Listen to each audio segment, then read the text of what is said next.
Contract वाली बहू। नरेश की माँ अपने बेटे से मिलने दिल्ली आ रही है। इस बात का पता चलते ही नरेश के दिल में हलचल मच जाती है। नरेश अपनी माँ के स्वागत की तैयारी में लग जाता है। साथ ही उसे डर भी सताने लगता है कि उसकी माँ कहीं अपनी पुरानी जिद पर फिर से बैठ ना जाए। हे भगवान, इस बार बचा लो। अगले साल पक्का माँ की जिद पूरी कर दूंगा। तभी दरवाजे की घंटी बजती है। नरेश दरवाजा खोलता है तो सामने अपने मकान मालिक को देखकर हैरान हो जाता है, क्योंकि उनके साथ एक सुंदर सी लड़की भी थी। अब नमस्ते अंकल, कुछ काम था, मुझे बुला लेते। आपने क्यों कष्ट किया? अरे नहीं नहीं, इसमें कष्ट कैसा। मैं तो बस तुम्हें रीना से मिलवाने आया था। आज से रीना तुम्हारे साथ इसी फ्लैट में रहेगी। अंकल, कोई लड़का फ्लैटमेट नहीं है? एक अनजान लड़की के साथ रहना मेरे लिए थोड़ा अजीब होगा। देखो नरेश, मैं तुम्हें पहले भी बता चुका हूँ कि इस फ्लैट में तुम्हें किसी ना किसी के साथ एडजस्ट करना ही होगा, या फिर तुम अकेले पूरे फ्लैट का किराया दे दो, मैं किसी को नहीं रखूँगा। नरेश अपने मकान मालिक की बात सुन के रीना के साथ रहने के लिए तैयार हो जाता है, पर अंदर ही अंदर उसे ये बात खाने लगती है कि वो अपनी माँ को क्या जवाब देगा जब उसकी माँ रीना के बारे में उसे पूछेगी। दिन बीतने लगते हैं। नरेश और रीना अच्छे दोस्त भी बन जाते हैं, पर अभी भी नरेश अपनी प्रॉब्लम का सलूशन नहीं ढूंढ पाता। एक दिन नरेश बहुत परेशान सा बैठा होता है। तभी रीना उसे पूछती है, क्या हुआ नरेश, तुम काफी परेशान लग रहे हो, सब ठीक तो है ना? हाँ, सब ठीक है, बस एक छोटी सी प्रॉब्लम है। वो एक्चुअली 2 दिन बाद मेरी माँ मुझसे मिलने आ रही है। अरे, तो इसमें प्रॉब्लम क्या है? ये तो खुशी की बात है। हाँ रीना, बट मेरी माँ एक जिद लेकर बैठ गई है कि मैं शादी कर लूँ, पर मैं अभी इस चीज़ के लिए तैयार नहीं हूँ। ऊपर से जब वो तुम्हें देखेगी तो 100 सवाल करेगी, क्या जवाब दूंगा? अरे, इसमें कोई टेंशन वाली बात नहीं है। मेरे पास ना इस प्रॉब्लम का सलूशन है, जिससे ना तुम्हें शादी करनी पड़ेगी और ना ही तुम्हारी माँ मेरे बारे में कुछ पूछेंगी। रीना की बात सुनकर नरेश सोच में डूब जाता है। वो सोचता है कि रीना खुले ख्यालों वाली लड़की है, कहीं माँ को सच बता ना दे। नरेश को सोच में डूबा देखकर रीना कहती है, अरे क्या हुआ, किस सोच में पड़ गए? डोंट वरी, जैसा तुम सोच रहे हो ना वैसे कुछ भी नहीं है। मेरे पास एक प्लान है। मैं कुछ समझ नहीं पा रहा हूँ, कैसा प्लान? मैं समझाती हूँ। हम ना एक कॉन्ट्रैक्ट मैरिज कर लेते हैं। फिलहाल मेरे पास जॉब नहीं है, तो तुम इस रूम का किराया दे देना जब तक तुम्हारी माँ यहाँ रहेंगी, सिर्फ तब तक। और तुम अपनी माँ से कह देना कि मैं तुम्हारी पत्नी हूँ, इससे वो मेरे यहाँ रहने पर कोई सवाल भी नहीं करेंगी। अरे बात तुम्हारी ठीक है, पर माँ से झूठ बोलना, ना ना बाबा, मैं ये रिस्क नहीं ले सकता। कोई और आइडिया दो ना तुम। देखो, मंजूर हो तो बोलो, वरना सच बता दो, मुझे कोई प्रॉब्लम नहीं है। रीना की बात सुनकर नरेश सोच में डूब जाता है। बहुत सोचने के बाद जब उसे कोई रास्ता नहीं मिलता, तो वो रीना के बताए हुए रास्ते पर चलने के लिए तैयार हो जाता है। वो रीना से बात करता है और अपनी माँ की पसंद और नापसंद के बारे में बताता है। रीना भी नरेश की सभी बातों को ध्यान से सुनती है, ताकि कहीं उससे कोई गलती ना हो जाए।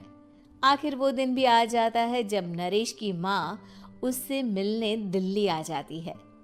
नरेश अपनी माँ को फ्लैट पर लेकर जाता है।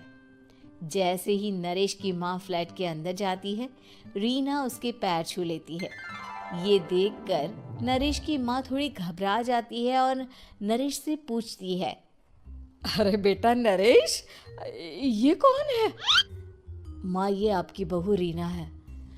माफ़ी चाहता हूँ, सब कुछ इतनी जल्दी में हुआ कि आपको बता ही नहीं पाया। इसलिए सोचा कि क्यों ना आपको सरप्राइज दिया जाए।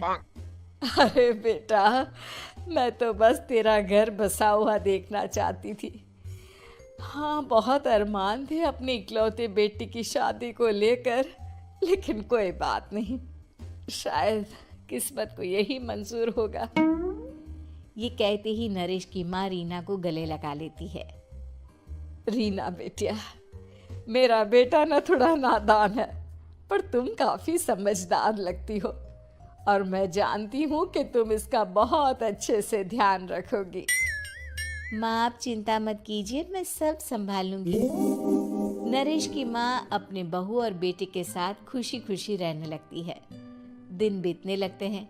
नरेश की माँ और रीना का रिश्ता बहुत मजबूत होता चला जाता है। वो दोनों सारा दिन एक साथ रहती और खूब बातें करती। इधर साथ रहते रहते नरेश और रीना भी एक दूसरे से प्यार करने लगते हैं। दोनों को इस बात का एहसास हो जाता है, फिर भी वो इस बात को छुपा कर ही रखते हैं। एक दिन नरेश की माँ और रीना शादी के बारे में बात करने लगते हैं। रीना बिटिया, ये तो नरेश ने मुझे बिना बताए शादी कर ली, वरना मैं तो अपनी इकलौती बेटी की शादी इतनी धूमधाम से करती कि सारी दुनिया देखती रह जाती। अच्छा माँ, आप ऐसा भी क्या करती नरेश और मेरी शादी में जो दुनिया देखती रह जाती? अरे बिटिया, एक माँ के अरमान तुम अभी नहीं समझोगी। मैं तो अपनी बहू को एक रानी की तरह लेकर आती और शादी भी बिल्कुल शाही अंदाज में करती, पर मेरे तो सारे अरमान ऐसे ही रह गए। खैर, मुझे तो अपने बेटे और बहू की खुशी चाहिए बस। ये कहते हुए नरेश की माँ की आंखों में आंसू आ जाते हैं। रीना भी ये सुनकर ख्यालों में खो जाती है, क्योंकि वो भी मन ही मन खुद को नरेश की पत्नी और उसकी माँ की बहू मानने लगी थी। शाम को जब नरेश ऑफिस से घर आता है तो रीना खुद को रोक नहीं पाती और नरेश के सामने उसकी माँ को अपने और नरेश के रिश्ते का सारा सच बता देती है। रीना की बात सुनकर नरेश की माँ दोनों से बहुत नाराज हो जाती है और घर वापस जाने की बात करने लगती है। तुम दोनों ने मुझसे सच छुपाकर बहुत ठेस पहुंचाई है मुझे। अब तुम लोगों के साथ नहीं रहना चाहती मैं, कल ही वापस चली जाऊंगी अपने घर। माँ, मुझे माफ कर दो, ये सब मैंने रीना के कहने पर ही किया है, वरना मैं भी आपको कभी ठेस पहुंचाने के बारे में सोच भी नहीं सकता। हाँ माँ, हमने ये सिर्फ आपका दिल रखने के लिए किया, प्लीज हम दोनों को माफ कर दीजिए। तुम दोनों ने मेरे अरमानों के साथ खिलवाड़ किया है और वैसे भी मुझे अपने बेटे के लिए एक अच्छी लड़की ढूंढनी है, इसलिए मेरा यहाँ से जाना ही बेहतर होगा। माँ की ये बात सुनकर रीना खुद को रोक नहीं पाती। माँ, क्या मैं आपके घर की बहू बनने लायक नहीं हूँ? रीना की बात सुनकर नरेश हैरान रह जाता है। नरेश की माँ भी कुछ समझ नहीं पाती। मैं कुछ समझी नहीं, आखिर तुम कहना क्या चाहती हो? माँ, मैं वो नरेश से बहुत प्यार करती हूँ और साथ ही साथ मैं आपको भी अपनी माँ मान बैठी हूँ। आज जब आपकी बातें सुनी तो खुद को रोक नहीं पाई, इसलिए सारा सच आपको बता दिया। रीना की बात सुनकर नरेश की माँ की आंखों में आंसू आ जाते हैं और वो अपने बेटे नरेश और रीना को गले लगा लेती है। मेरे घर की बहू तो सिर्फ रीना बिटिया ही बनेगी। मैं आज ही तुम दोनों की शादी की तारीख निकलवा दूंगी, बस एक बार तुम्हारे घर वाले मान जाए। उसी दिन रीना के माता पिता भी उनके फ्लैट पर आ जाते हैं।